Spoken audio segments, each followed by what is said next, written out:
and we are back with Beth. Beth, do you want to tell us a bit about yourself? Yeah, so my name's Beth. I'm from I'm from a place called Lanark, based in Glasgow.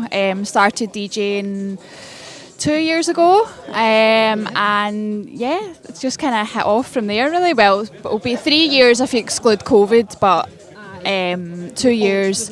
I turned 21 this year, not 22. Oh, exactly, I know, yeah. So, so 2 years DJing, past 4 months in lockdown, started producing, started making my own music. It's kind of been a godsend, to be honest, because I've had the time to learn how to make music. Obviously, Elias has helped me a lot during the lockdown producing, and it's been it really. But just hoping for things to open back up soon and get DJing again, but... Yeah.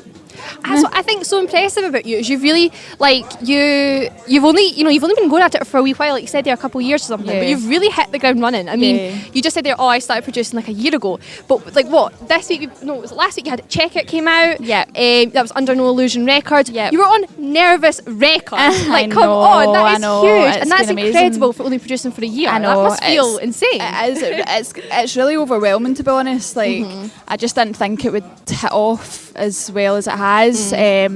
Obviously the Check It tune, I done that within lockdown for the 4 months that we were in lockdown, just kind of got my head stuck down into it, and managed to get that tune out and signed. I know Kai quite well, who owns Under No Illusion. So he's always said, like, if you've got any tunes, like, send them across. And I had that one, so I sent it, and he was like, "That's fucking brilliant." So I don't know if I'm allowed to swear. No, you're allowed to swear. Oh, more the merrier, more the merrier. But and he signed it, and then obviously came out last week. And it's just hit off. Like, Radio 1 plays, Danny Howard played it. Pete fucking Tong. I know, Pete Tong as well. I forgot about Pete Tong. That was insane. I know. Honestly, it's just been... It's, like I said, overwhelming, just whatever the response from it, just all the radio plays, and then it's had good streams, it's had good downloads. The past week, it's only been out a week, and it's had like 2,000 streams between like Spotify, SoundCloud and stuff, so it's been good. It's been amazing. Yeah, see, when I listen to Check It, to me it's such a, like, I could picture it somewhere like Terminal V, The Hangar, do you know what I mean? Like a massive raving crowd, just like, it would be one of those tunes that gets dropped and everyone just kind of like goes for it. Do you have that kind of in mind when you're producing? Do you think, what would this sound like live in front of a crowd? Definitely. To be honest, at the start I didn't. I just kind of thought, especially in lockdown, like trying to make bangers when in lockdown and not going to get played in clubs, you did to have that in mind, but I was just like, fuck it, I'm just going to go for it. And obviously it released last week, so hopefully if the club's open the next month it'll still get played, and obviously the turnover in music's like really high, but hopefully people will still play it. I had Jaguar play it last week, I think it was just a live stream for Elro, and it was like a virtual stream, but they had all these like people, it was like computerized people dancing in front of them. Oh wow, it was so cool. And she played it, so we had all these like random like people, The Sims. Yeah, literally that's what it was like, and they were all sitting dancing away to it. Love that. And she played it on obviously Elro, like that was the stream for that. But you do have that in mind, like trying to club bangers, like you want that in your head that's gonna like just lift off. Obviously the vocal in it, like have a female loud disco vocal, and then obviously incredible. the big bass line and stuff. But it's just hit off with it. So I know, it's exciting. Wicked, I'm sure. I know it's gonna kick off. I know. And where are you at with live events this year? Are you you feeling hopeful for it? Have you got a few coming up? Not really. I mean, I do. I've got like 3 festivals booked in for September. So I've got Jersey, and the 4th of September.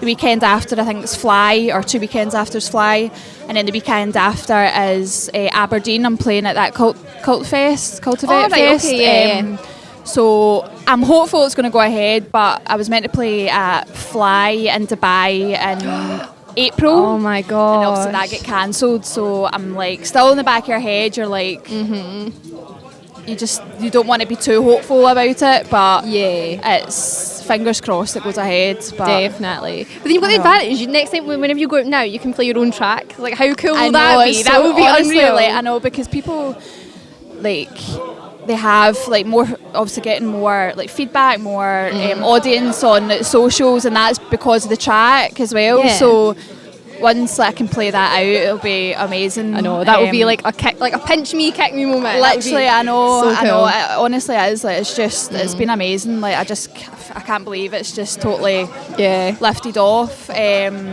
I think that like I said, the lockdown has kind of been a godsend, because I've had that time to sit down and learn how to produce, and obviously check it out, and then sign the record in Nervous as well. So that was a remix with Kai, who owns Under No Illusion. It's his track. All right, okay. So, and it's Georgia Cecile on the vocals. I don't know if you've heard of her. She's from Glasgow, I think.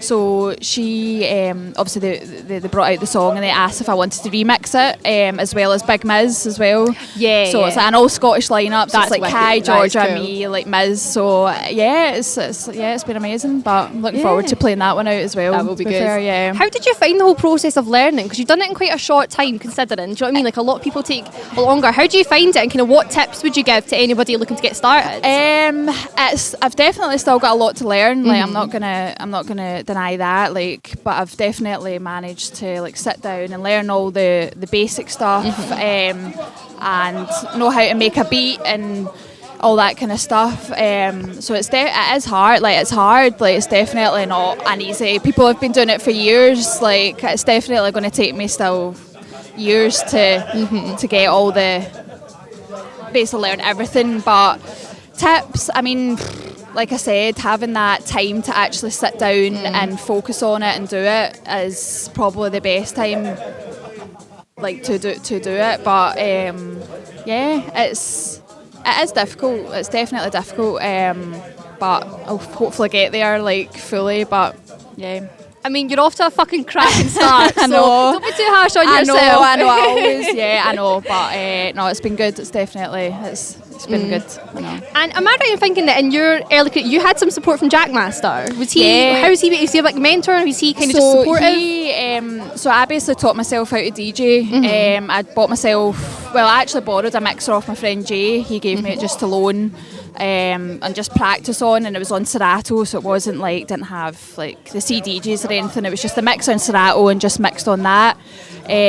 So he obviously borrowed that off him and just like taught myself how to do it. But Jack, he actually gave me a couple of lessons. Wicked, that's so good. Which was really good.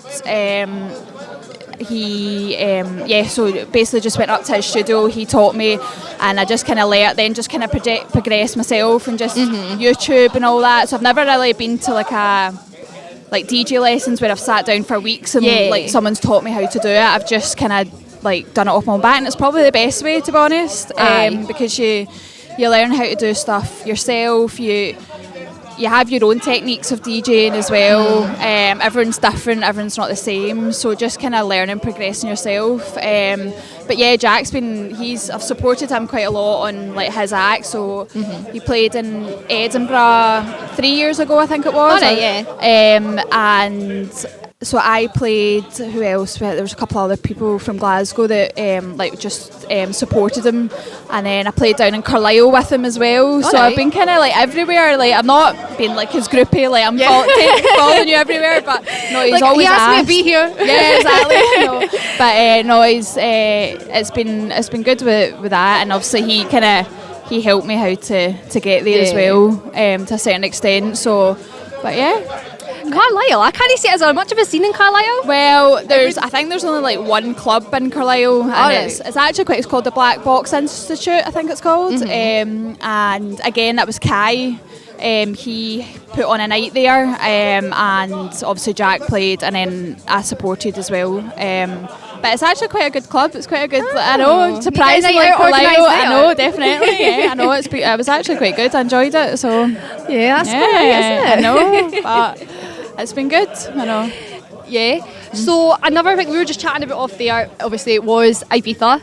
So what's your experiences with clubbing in Ibiza? So Ibiza, I went to Ibiza when I was 16. I went with my friend Tara.